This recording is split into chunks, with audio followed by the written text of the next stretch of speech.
আপনার বক্তব্যগুলি আওয়ামী লীগের পক্ষে এখন যাচ্ছে, কারণ হচ্ছে যে আপনি আসলে যার প্রতি অন্যায় হচ্ছে তার পক্ষে কথা বলছেন, ব্যাপারটা কি এরকম? যে এখন সিম্পল, একদম একদম ভেরি সিম্পল। কিন্তু আওয়ামী লীগ এত বছর ধরে, মানে একটা প্রশ্ন তো আসেই যে আওয়ামী লীগ এত বছর ধরে যদি এত অন্যায় করতে পারলো, তার বিরুদ্ধে আসলে আমরা ন্যায় কেন করব? মানে অনেকে এই প্রশ্ন আমারও করে যে মানে অন্যায়রে তো অন্যায় দিয়ে করবো কেন জানেন? আপনি যে আওয়ামী লীগের চেয়ে বেটার, আপনি আওয়ামী লীগকে সরাইছেন কেন? কারণ আওয়ামী লীগ খারাপ ছিল। তো আপনি যদি সেটাই আবার করেন তাহলে আওয়ামী লীগের দোষ কি ছিল? আপনি যদি সেই মিথ্যা মামলা দেন, আপনি যদি সেই গায়েবী মামলা দেন, আপনি যদি শিরিন শারমিন চৌধুরীকে তার এই বয়সে খুনের মামলা দিয়ে মাটিতে ফেলে দেন, দলের নেত্রীকে এই হেনস্থা করা হয়েছিল, তখন সেটা যদি আমাদের কষ্ট লেগে থাকে, তাহলে আজকে যখন আবার কাউকে না কাউকে পলিটিক্স করার কারণে এভাবে হেনস্থা করছে কেউ না কেউ, তখন তো আমার সেটা প্রতিবাদ করতে হবে, না হলে তো আমার আগে প্রতিবাদটা লেজিটিমেট হয় না। তার মানে কি, যখন আমি ব্যক্তি দেখে প্রতিবাদ বেছে নেই, তার মানে আমি আসলে ন্যায়টাকে সমর্থন করি না, আমি ব্যক্তির চর্চাটা করি। আমি সেটা করতে চাই না খালেদ ভাই। আপনি আওয়ামী লীগকে বাঁচিয়ে রেখেছেন, আওয়ামী লীগের নেগেটিভ ধরে রাখার কাজ করছেন। মানে আপনি আসলে একজন মানে গুপ্ত আওয়ামী লীগার, আপনার মনের মধ্যে আওয়ামী লীগটাই আছে। যখন আওয়ামী লীগ আইসিতে ঢুকে আমি গিয়ে আওয়ামী লীগরে বাঁচাই। না, হইলেন লাইফ সেভিং মেশিন, হইলেন লাইফ সেভিং মেশিন। আপনি তো সময় বিএনপি করতেন, সেজন্য আপনি বিএনপিকে বাঁচাতে চেষ্টা করছেন। আপনি তো আওয়ামী লীগ করেন না, নাকি করেন? সেজন্য যখন আপনার প্রতিপক্ষের হাত থেকে তলোয়ার পড়বে, তখন তাকে আঘাত করা সবচেয়ে বড় কাপুরুষের কাজ। আপনি আপনার প্রতিপক্ষকে আঘাত করবেন, আমি আপনাকে তখনই বীর বলবো যখন সে তার সর্বোচ্চ শক্তির অবস্থাতে থাকে। আওয়ামী লীগ যখন তার সর্বোচ্চ শক্তিশালী অবস্থায় ছিল, তখন আজকে যারা কমেন্ট করছে তাদেরকে নিয়ে কিছু বলা কি ঠিক হবে? প্রথম শপথ অনুযায়ী যে সংবিধান, সেই সংবিধানে আমাকে বলে দিচ্ছে যে কোন কোন, মানে আমি যদি পরিবর্তন আনতে চাই কিভাবে পরিবর্তন আনবো। তারা কেন বিপ্লবী সরকার গঠন করলো না? এখন কি দাঁড়িয়েছে, সংবিধানের কিছু অংশ আপনি সুবিধা মতো মানছেন, কিছু অংশ আপনি সুবিধা মতো মানছেন। রাষ্ট্রপতির কাছে শপথ নিচ্ছেন, কিন্তু আবার বলছেন এই রাষ্ট্রপতি সংসদে এসে দাঁড়ালে আপনি মব করে তাকে সরিয়ে দেওয়ার একটা মানে পায়তারা করছেন। মানে এটা মানে কি একরকম, মানে মনে হচ্ছে একটা বড় কেক পাওয়া গেল, আপনি একবার এদিকে খাচ্ছেন আবার বন্ধুকে ডেকে ওইদিকে দিচ্ছেন। সেইটা তো মোটামুটি ভাবে আমরা সবাই করতেছি।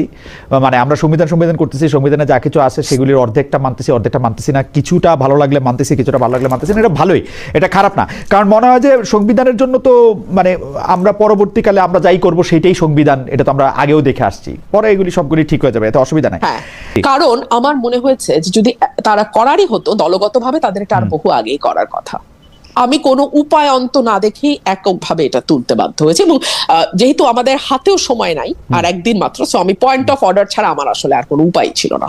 ওকে ওকে, আরেকটা মন্তব্য আপনি নেন প্লিজ। উনি সংসদের স্বরাষ্ট্রমন্ত্রীর প্রশংসা করেন, কিন্তু এখানে সমালোচনা করছেন, এটা কি ঠিক? বিরোধিতা করলে সংসদে করতেন, এটা নিয়ে কি বলতে? আপনি স্বরাষ্ট্রমন্ত্রী প্রশংসা করেছেন, এখানে আপনি নিন্দা করছেন, সংসদে আপনি কেন তার? কিছু কথা আমরা সার্কাস্টিক্যালি বলি, সার্কাসম যদি না বুঝে তাহলে আসলে কিভাবে বুঝায় বলবো যে ওটা আসলে সার্কাসম ছিল, এটা কিন্তু একটা জোক ছিল। মানে জোক বলে দিয়ে আসলে একটু বলতে হবে যে আপনি একটু আমাদের দর্শকদের উদ্দেশ্যে একটু বলতে পারেন যে সংসদে আপনি আসলে স্বরাষ্ট্রমন্ত্রীকে নিয়ে কি বলেছেন, মানে জোকটাও যদি একটু বলতেন আর কি। তাহলে আমি কিন্তু আজকেও বলছি উনি সংবিধানে অসাধারণ। ও আচ্ছা আচ্ছা আচ্ছা, কিন্তু ওনার অসাধারণ অন্য জায়গায় হলে ভালো হতো। হ্যাঁ, অ্যাবসলিউটলি।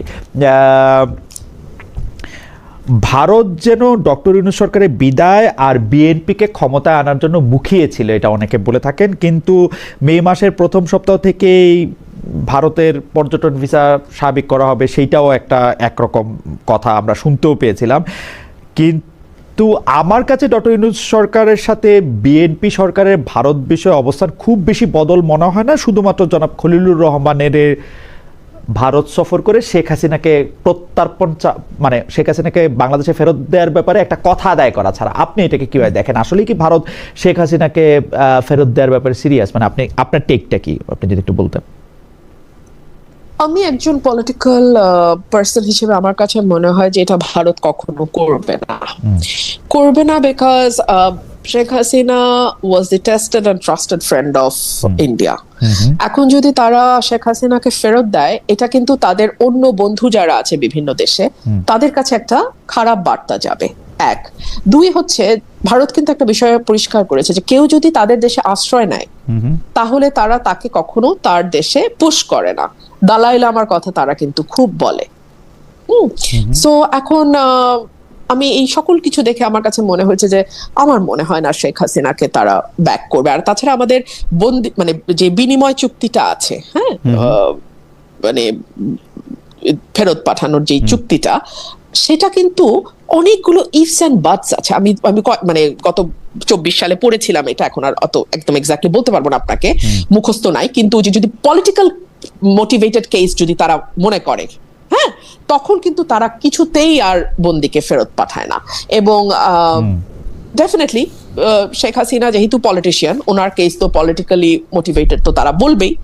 সো মানে এইসব নানান দিক দেখে আমার কাছে মনে হয়েছে যে না, একটা তাদের ফেরত পাঠানোর কথা। আপনি এনসিপিতে যোগ দিতে পারেন সোশ্যাল মিডিয়াতে এমন আলোচনার প্রেক্ষিতে। আপনি নিজেই ফেসবুকে জবাব দিয়ে যা বলেছেন সেটি আমরা দেখেছি যে সরাসরি হা না বললেও পরে এক সাক্ষাৎকারে সেটিকে গুজব গুঞ্জন বলেছেন।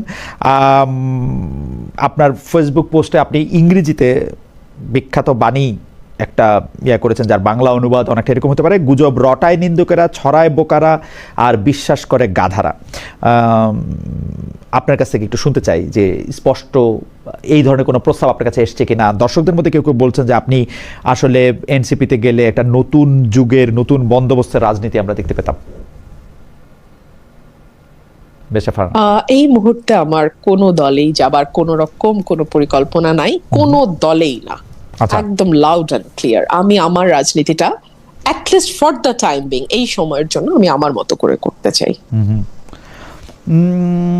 আপনি আপনার মতো করে করাটার ক্ষেত্রে এইটা কি আপনার কখনো মনে হয় কিনা, এই প্রশ্নটা আমার, যে আপনি আসলে সারা বাংলাদেশের সব বিষয়ে আপনি কথা বলার থেকে এখন কিছুটা আপনি কি এইটা প্রেফার করতেছেন যে আপনার সংসদীয় এলাকা নিয়ে কথা বলার? কারণে এর আগে আপনি ছিলেন মনোনীত সংসদ সদস্য, এবার যেহেতু আপনি সরাসরি ভোটে নির্বাচিত সংসদ সদস্য, আপনি আসলে আপনার সেই ব্রাহ্মণবাড়িয়ার আসনটা নিয়ে ভাবছেন, বাংলাদেশের পলিসি নিয়ে আপনাকে আসলে খুব বেশি মানে আপনার বলারও সুযোগ, দেখারও সুযোগ। আমি সেভাবে বলবো না, না আমি সেভাবে বলবো না। দেখুন, আমি যে কয়টা বিষয় সংসদে আমাকে খুব কম সুযোগ দেওয়া হচ্ছে, ভীষণ কম, কিন্তু সেটার বেস্ট ইউটিলাইজ আমি করার চেষ্টা করেছি। এর মধ্যে আমি 50-50 হিসেবে ভাগ করেছি। ধরেন, হ্যাঁ, আমি মবের বিরুদ্ধে যেমন বলেছি, আমেরিকা বাংলাদেশ চুক্তির ব্যাপারে যেমন বলেছি, হামের টিকা নিয়েও বলেছি, আমি একই সাথে আবার আমার এলাকার যেই সমস্যাগুলো সেগুলো নিয়েও আমি কিন্তু কথা বলেছি। সো আমি মনে হয় যে আমি আমার খুবই সীমিত সুযোগকে 50-50 করে ভাগ করার চেষ্টা করেছি। আর আমার এলাকার প্রতিটা ভোটার 5 লক্ষ ভোটার আমার এলাকায়, খালেদ ভাই, আমি যদি সত্যিকার অর্থে মানে অন্তরের অন্তঃস্থল থেকে তাদের মানে যদি কারো প্রতি কৃতজ্ঞ থেকে থাকে, আমি আমার ভোটারদের প্রতি কৃতজ্ঞ। তারা আমার সকল অসম্মান, সকল অবহেলা, সকল আমি কি বলবো অন্যায়, এবং অন্যায় যেটা হয়েছে সেটার জবাব আমার এলাকার মানুষ দিয়েছে, আমাকে ভালোবেসে, আমার পাশে দাঁড়িয়ে। এবং পুরো ভোটের সময়টা তারা যে কিভাবে আমার পাশে ছিল, শ্রম দিয়ে, অর্থ দিয়ে, আমার মনের জোর দিয়ে, কারণ সবাই বহিষ্কার হয়েছে, 200-র উপরে বহিষ্কার হয়েছে। বিশ্বাস করেন, একটা কর্মী যদি এসে আমাকে বলতো আপা বহিষ্কার হয়েছি, মনটা খারাপ, আমি ভেঙে যেতাম। এই একটা ছেলেও আমাকে বলেনি আপা মন খারাপ। সো ওদের এই ঋণ আমি কিভাবে শোধ করব? ওদের ঋণ আমাকে শোধ করতে হবে তো, না বাকি জীবন আমি ওদের ঋণ শোধ করবো। আপনার আলাদা কোনো একটা দল গঠন করা বা ওরকম কোনো কিছু করার, একটা তৃতীয় শক্তি, তৃতীয় পক্ষ হওয়ার এরকম কোনো ইচ্ছা এই মুহূর্তে বা পরিকল্পনা এই মুহূর্তে আপনার নাই? সময় বলবে, সময় বলবে, সময় বলবে। আচ্ছা, একজন দর্শক সায়েম খান, উনি এতক্ষণ বলছিলেন যে খালেদ মহিউদ্দিন দুর্নীতি করছেন, তারপর বলছেন যে পাঠকদের সঙ্গে দুর্নীতি করছেন, এখন বলছেন যে খালেদ ভাই দর্শকদের কমেন্ট পড়তে ভয় পাচ্ছেন। ঠিক আছে, আমি আর আরেকজন দর্শক উনি বলেছেন যে খালেদ ভাই গুপ্ত আওয়ামী লীগ রুমিন ফারহানাকে আইনের আওতায় আনাতে হবে সরকারকে, খালেদ ভাই রুমিন ফারহানাকে জানিয়ে দেন। ঠিক আছে, জানালাম, থ্যাংক ইউ। আমরা যে প্রশ্নটি করবো সেটাও একটু আইনের সাথে সম্পর্কিত। নারী এমপিদের নিয়ে জামায়াতের একজন সংসদ সদস্য মানে কদর্য মন্তব্য করেছিলেন, আমি যদি এভাবে বলি, মানে একটু, যে তার এলাকার অনুষ্ঠানে আপনি সংসদে এই নিয়ে কথা বলেছেন, বিচার চেয়েছিলেন, কিন্তু স্পিকার তখন জানিয়ে দিলেন বিষয়টি আসলে সংসদের এখতিয়ারের বাইরে, যেহেতু এটা সংসদের মধ্যে ঘটে নাই। এই নিয়ে আপনি আইনি পদক্ষেপ নিয়েছেন কিনা, নেয়ার পরিকল্পনা আছে কিনা, ফর্মালি বা ইনফর্মালি জামাতের কেন্দ্রীয় স্তরে কোনো প্রতিকার চেয়েছেন কিনা? আমরা কিন্তু দেখেছি কাছাকাছি ঘটনা, বিদ্যুৎ জ্বালানি খনি সম্পদ মন্ত্রী ইকবাল হাসান মাহমুদ টুকুকে নিয়ে মানহানি করা মন্তব্য করার অভিযোগে জামায়াতে সেই এমপির বিরুদ্ধে মামলা করা হয়েছে। আমি একটু আগেই তো এটার উত্তর দিলাম খালেদ ভাই, যে যতক্ষণ পর্যন্ত এটা কারো জান মাল এবং জীবনের উপর হুমকি তৈরি না করছে ততক্ষণ পর্যন্ত এগুলোকে খুব বেশি না, কিন্তু আপনি সংসদে যেহেতু কথাটা তুলেছিলেন, সংসদে যেহেতু কথাটা তুলেছিলেন, সেই জন্য বলছি আর কি। আমাকে যেটা হয়েছে, জামাতের আমির নিজে ফোন করেছেন 2 বার, এন্ড দলগতভাবে ওরা দুঃখিত হয়েছে এবং আমার কাছে দুঃখ প্রকাশ করেছে, সরি বলেছে। তো আমার মনে হচ্ছে ঠিক আছে, এটা নিয়ে আর ফার্দার যাওয়ার দরকার নেই। আচ্ছা, জামাতের আমির নিজেই আপনাকে ফোন করেছেন এবং দলগতভাবে ব্যাপারটা নিয়ে মানে দুঃখ প্রকাশ করেছেন। এই ব্যাপারটাই আসলে মানে একটা ইনফরমেশন আমাদের জন্য। যাই হোক, এবারের মনোনয়ন, এটা আমাদের মানে মানে শেষ প্রশ্নের আগের প্রশ্ন, এবারের মনোনয়ন, নির্বাচনের মনোনয়ন প্লাস সংরক্ষিত আসনে মনোনয়ন নিয়ে আপনার পর্যবেক্ষণ কি? আপনি একটু যদি পুরোটার ব্যাপারটা বলেন, কারণ জামাতে ইসলামী নারীদের আসলে মনোনয়ন দেয় নাই, তাদের যে এলআই এনসিপি মনোনয়ন দিলেও তাদের বেশ কিছু নারী সদস্য এবং গুরুত্বপূর্ণ নারী সদস্য আসলে ওই ইলেকশনে এক হওয়ার জন্য সেটা আলাদা হয়েছে, কিন্তু তারা মানে ইলেকশনে জামাতের সাথে জোট করার জন্য তারা আলাদা হয়ে গিয়েছে, কিন্তু তারপরও তারা এটা বজায় রেখেছে ওই জোটটা।